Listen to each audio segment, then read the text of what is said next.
Hello, hello, hello. Right, today I'm doing a quick review of Parasite Eve. I might be using RetroArch on Steam, which, if you don't know anything about it, give it a look because it's handy as hell. That's all I'm going to say about that.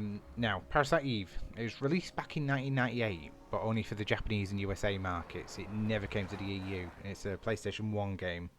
So back then, I had to play a slightly dodgy copy back on an old chipped PS1, which, to be honest, mine wasn't chipped because it was a first generation one, which literally you did it by playing an official game, holding your finger down on the lid button, getting it past the actual PlayStation launch bit, and then swapping the disc out quick just after it got past the PS sign, and then whack, boom, jobs are good, and it just load it up normally. I think they changed that with later generations, but so yes, it did nothing too illegal back then. Obviously, mine being the first generation as well meant I had to flip the damn PlayStation 1 upside down so the laser would actually read the disc because it's so weak. Now, anyway, back to the game. I kind of got sidetracked there. Now, the game itself, it's kind of like a love child between Resident Evil and Final Fantasy. The game really looks and feels and plays like a Resident Evil game, but you can level up and upgrade weapons and gear, and you also have stats and things like you would in a Final Fantasy game.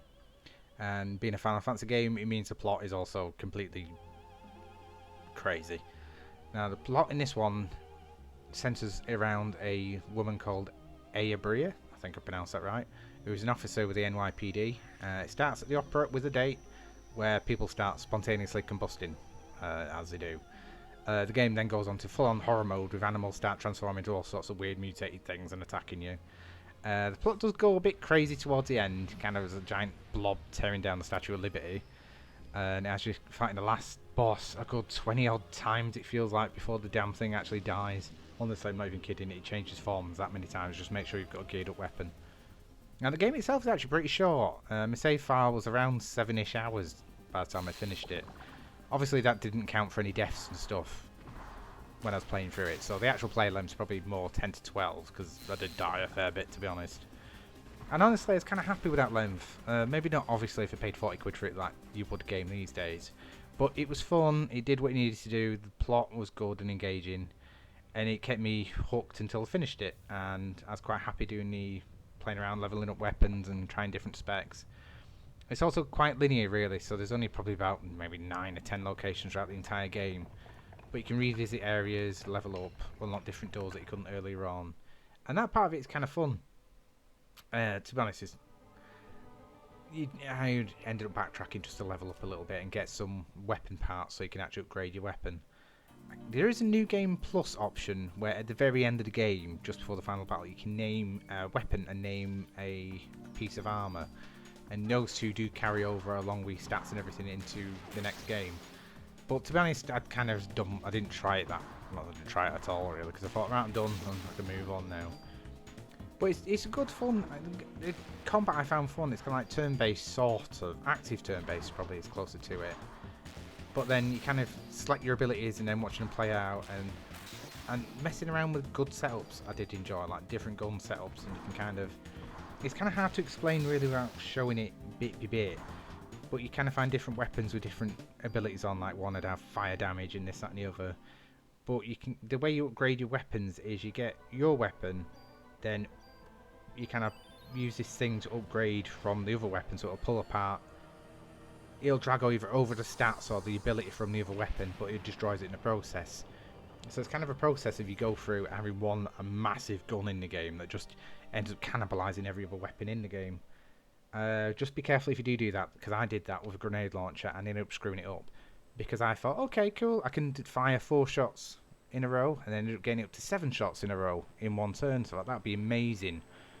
Not realising the actual damage you do is just split over the amount of bullets. So you do, say if you do 200 damage, that'd be split between 7 bullets.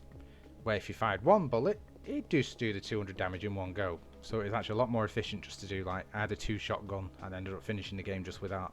But I couldn't understand why at one point I was doing 11 as I was hitting the damn things. I just couldn't understand it, and it took ages at certain points for me to work out what the hell was going on. So just be careful if you do that. But yeah, it's actually a good fun game. I just kind of wish it got released back in the EU back in the old days because I was desperate to play it. But of course, when you can't get hold of it, and kind of like certain other games like Chrono Cross as well, which I was desperate to play, which I'm going to through RetroArch as well.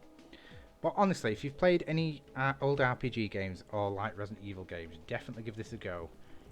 The plot I liked. It gets kind of morbid in certain parts, and towards the end, when you fight an evil demon baby, it kind of made me feel a bit guilty for a minute or two, and then it died. You'll see what I mean. But yeah, it's a creepy ass game, and it still holds up well to this day. I don't know why they've never redone it really. Just I can imagine this game if it was redone with the Resident Evil 2 graphics, Resident Evil 2 remake graphics, that is. I think it'd be a really good game, and it'd sell quite well.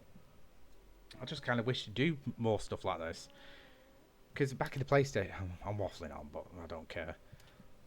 Back in the old PlayStation 1 days, they kind of hit like the top part of these kind of things to me. Like you had games like Resident Evils, your Silent Hills, your Dino Crisis, and all other random games like that, which you don't really see much anymore. And I'm going to try and do a video on every single one of them and still see if they hold up to this day. So yeah, and honestly, if you own the original game and can download the ROM legally, you can play it through RetroArch and enjoy some of the old nostalgia from it. It's definitely worth a go. I enjoyed it totally. But yeah, just there's a couple of points where you get... was it the hospital that dragged on more? Was it the museum? I'm not sure. There's certain areas that if you don't level up properly, it seems to kick your ass and then drags on for a bit. But I honestly, I loved it. I'm going to do Parasite Eve 2 at some point. But definitely give this a shot. And thank you for watching, guys. And let me know what you think below. Cheers. Thank you. Yeah, bye.